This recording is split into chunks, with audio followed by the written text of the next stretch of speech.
Nah, saya punya satu kisah, boleh? Ini rahasia saya yang saya share beberapa waktu lalu, tapi mau saya ungkap lagi. Saya ini, alhamdulillah kan ya, dari keluarga yang secara ekonomi pas-pasan, mepet, dan juga bukan lagi mepet, pas-pasan pol lah. Ayah saya, ibu saya, kakek saya seperti itu. Saya anak tertua dari ibu saya. Ya, saya punya kakak lain ibu ada di Jakarta ya, ada di Jakarta. Tapi dari ibu saya anak yang tertua. Subhanallah, setelah saya lulus SMA, kemudian saya ke pondok pesantren, 6 bulan di pondok pesantren, saya keluar dari pondok pesantren juga diizinkan guru saya, ya cukup kamu belajar, pulanglah, kamu dapat ilmu yang barokah. Nah, waktu itu saya ikut ngaji bersama almarhum Habib Anis tiap hari. Tiap hari ikut ngaji, belajar terus. Nah, kemudian ada yang ngomongin saya, kamu nih anak gak bekti sama orang tua, kamu nih anak gak ngurus orang tua, atau orang tuanya ini mengharapkan kamu sebagai anak yang tertua kok. Tambah kamu hidupnya rumah masjid ya. Gak mau fokus cari duit, gak mau kerja, gak mau bantu orang tua. Saya jadi anak ya waktu itu ya ngeluh. Maksudnya ngeluh, aku ini bener apa salah? Saya ini bener apa salah? Nah disitulah kita perlu nanya sama orang yang paham. Karena kalau kita nggak paham, nanya sama orang yang paham. Jangan sampai kita ini kena bisikan setan. Nanti kalau saya tinggalkan upaya cari ilmu, kemudian saya terjun ke bisnis, itu bisikan setan. Kan ya na'udzubillah min dzalik. Kalau saya tetap cari ilmu dan saya abaikan untuk memikirkan ekonomi orang tua saya, maka ini juga bisa jadi bisikan yang salah. Saya tidak tahu mana yang benar. Maka saya nanya. Berangkatlah saya ke Pasuruan. Ya, kan saya dulu mondok di Pasuruan. Ke Pasuruan silaturahim sama salah satu guru saya. Begitu sampai rumah guru saya, ini rahasia loh ya, jangan di-share. Sampai rumah guru saya itu ba'dal maghrib. Ada tamu di situ lagian. Jadi saya nunggu dulu, tamunya pulang terus saya duduk. Saya tuh cuma punya satu pertanyaan, mau nanya. Saya bagusnya ini melanjutkan belajar di tempat Habib Anis, belajar terus. Nanti saja saya cari duitnya nanti gitu. Karena ini usia saya juga lagi usia belajar. Atau ini sudah cukup, saya tak fokusnya cari duit walaupun saya tetap belajar. Itu di hati saya. Dari Solo tuh niatnya cuma mau nanya itu. Begitu duduk, salah satu guru saya yang ada di Pasuruan tuh ngomongin begini. Noval, itu tahu Fulan? Ya Ustaz, itu hidupnya ngajar terus. Sekarang kaya raya dia. Tahu enggak kenapa? Enggak tahu Ustaz. Allah kirimkan burung walet ke rumahnya. Rumahnya jadi sarang burung walet. Sehingga dia ngajar terus dan jadi pedagang walet. Enggak pakai susah payah. Tahu enggak Fulan? Diceritakan orang-orang yang hidupnya ngajar tiba-tiba sugih. Waduh, jawabannya kok gini kok ya. Cara jawabnya itu bukan kamu itu. Saya masih kurang mantap. Kenapa saya nanya ke Pasuruan kok gak nanya Habib Anis? Saya tuh gak berani nanya sama guru saya. Nanya sama Habib Anis itu saya gak berani. Karena wibawanya buat saya luar biasa.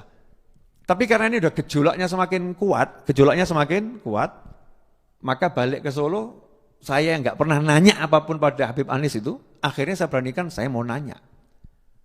Saya masih ingat betul tuh, habis sholat maghrib, habis beliau baca Quran, kita kan tadarus tuh ya, beliau baca Al-Quran biasanya dapat satu hizib, kemudian beliau bangun, masuk ke rumah untuk sholat sunnah awabin, akhirnya saya beranikan, saya cegat, saya hadang, saya sapa, Habib maaf mau nanya, itu jantung saya jedung gitu ya, mau nanya, senyum beliau senyum, kemudian ngajak saya duduk di ruangan memang untuk belajar mengajar tuh ya, di Zawiyah Masjid Riyad. Beliau duduk, lah ketika mau duduk itu bukan senyum, setengah ketawa, terus ngomong sama saya, Noval, kamu kalau belajar di sini, ikut pengajian di sini ya, lebih saya dukung. Nah sekarang mau nanya apa? Nah terus takut apa aku tuh ya?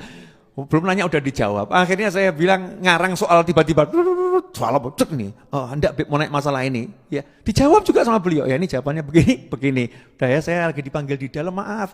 Ada yang manggil, ada yang ngetuk pintu. Saya lagi dipanggil nih di dalam. Ya, nanti kalau kurang jelas nanya lagi. Udah jelas Bib. Beliau masuk gitu ya. Nah, akhirnya di situ saya mantep, berarti memang makom saya adalah belajar ya. Makomnya belajar. Sehingga sampai sekarang ya saya belajar dan mengajar. Memang di situ. Ya mudah-mudahan istiqomah nggak dipindah gitu ya, nggak dipindah gitu. Kecuali memang kalau Allah memindahkan tiba-tiba Habib Novel sudah sekarang ngajarnya dikit saja, sekarang jadi pebisnis. Allah yang memindahkan. Ya itu Allah memindahkan ya harus dituruti, bukan kemauan kita. Nah, kalau kita nggak paham, kita bagusnya di mana? Nanya sama orang yang paham. Sebaliknya ada satu adik kelas saya datang ke Habib Anis almarhum, datang ya, nanya, semangat ini pengen belajar ke ke luar negeri, ke pondok pesantren di luar negeri. Habib, saya ini semangat mau belajar di ponpes di luar negeri sana. Habib Anis jawabannya beda, senyum.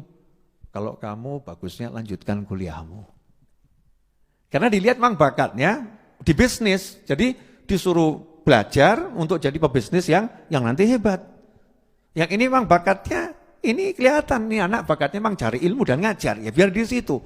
Nah kita ini bakatnya di mana? Yang tahu adalah orang yang paham hati, ahli qulub, yang hati yang bersih ya, dan orang yang berpengalaman. Nah karena itu jangan sembarangan kita mengatakan, dah saya sekarang bagusnya tidak usah kerja saja, saya tak jadi santri dari satu masjid ke masjid yang lain. Bisa jadi itu kemalasan itu.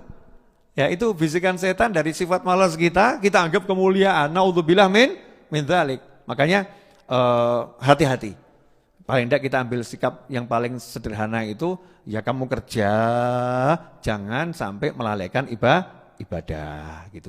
Yang cari ilmu gitu ya kamu ada belajarlah bekerja, ya sekedar ngikutin sunnah, bahwasanya orang itu mencari nafkah untuk dirinya sendiri, ya bukan seperti pengangguran gitu. Sekarang kan banyak hal-hal yang bekerja dibuat mudah ya, yang online dan lain sebagainya. Tapi bukan jadi pokok, hanya sekedar kewajiban dan sunnah. Hakadza ulafu minkum. Mudah-mudahan kisah saya tadi tidak di-share. Ya, mudah-mudahan cerita tadi itu tidak di-share, tapi itu pengalaman yang menarik. Jazakumullah khairan wa afu minkum. Insyaallah kita sambung pada episode berikutnya di lain waktu dalam keadaan yang jauh lebih baik. Dan mari kita bacakan Al-Fatihah untuk almarhum Al-Habib Ali bin Abdurrahman As-Segaf dan juga Syekh Ali Jabir, kemudian Habib Ja'far bin Muhammad Al-Kaf, Habib Hasan bin Muhammad bin Hud As-Segaf, dan untuk ulama-ulama kita yang belum lama meninggal dunia, Kiai Najib dan lain sebagainya, para kiai yang belum lama meninggal dunia, mudah-mudahan semuanya oleh Allah Ta'ala dipertemukan dengan baginda Muhammad SAW, dilipat gandakan pahalanya, diletakkan di surganya Allah Ta'ala, dan semua kekurangan dan kesalahannya diampuni oleh Allah Subhanahu Wa Ta'ala. Dan mudah-mudahan kita semua insya Allah diberi Allah kekuatan untuk meneladani beliau semua, dan kita dimasukkan dalam kelompok orang-orang yang soleh, orang-orang yang mencintai dan dicintai. Ala hadiniyah wa ala kunatin solihatin jamina fiha wa ila hadratin Nabi SAW. Al-Fatihah. A'udzubillahi minasyaitonir rajim. Bismillahirrahmanirrahim. Alhamdulillahirabbil alamin. Ar-Rahmanir-Rahim. Maliki yaumiddin. Iyyaka na'budu wa iyyaka nasta'in. Ihdinas siratal mustaqim. Siratal ladzina an'amta 'alaihim ghairil maghdubi 'alaihim waladdallin. Amin. Allahumma shalli wa sallim ala sayyidina Muhammadin miftahi babi rahmatillah 'adada ma fi 'ilmillah. Salatan wa salaman daimaini bidawami mulkillah wa ala alihi wa sahbihi. Allahumma ij'al fi ta'atika farahi wa sururi wa fi mardatika jami'a umuri. Allahumma ya alim bihalati wa muttali ala sarairi wa niyati, iqdi jami'a hajati waghfir dhunubi wa sayyiati wa tajawaz an khati'ati wa zallati wa taqabbal jami'a hasanati وسامحني فيما مضى وما يأتي واكتبني في ديوان ساداتي واسلك بي سبيل نجاتي في حياتي ومماتي اللهم إني طامع في عطاك راغب في رضاك مستسلم لقضاك فاكتبني من أولياك واسلك بي سبيل هداك وألحقني بأصفياك وصلى الله على سيدنا Muhammadin wa alihi wasallam alhamdulillahi rabbil alamin. Pemirsa dimanapun Anda berada, jangan lupa untuk menerapkan 3M, pakai masker ya, kemudian juga jaga jarak dan cuci tangan ya. Itu untuk orang umum cuci tangan, tapi kita sebagai muslim lebih dari itu. Bukan cuma cuci tangan, kita tajdidul wudu yang sering memperbarui wudu. Insya Allah kalau itu diterapkan, maka bangsa kita ini akan segera bebas dari COVID-19 insya Allah. Tahun 2021 mudah-mudahan insya Allah kasus COVID-19 semakin melandai, semakin turun, dan insya Allah Indonesia dan dunia pada umumnya akan bebas dari COVID-19. Amin Allahumma amin. Terima kasih banyak dan mohon maaf atas segala kekurangan. Jazakumullah khairan wa afa minkum. Wassalamualaikum warahmatullahi wabarakatuh.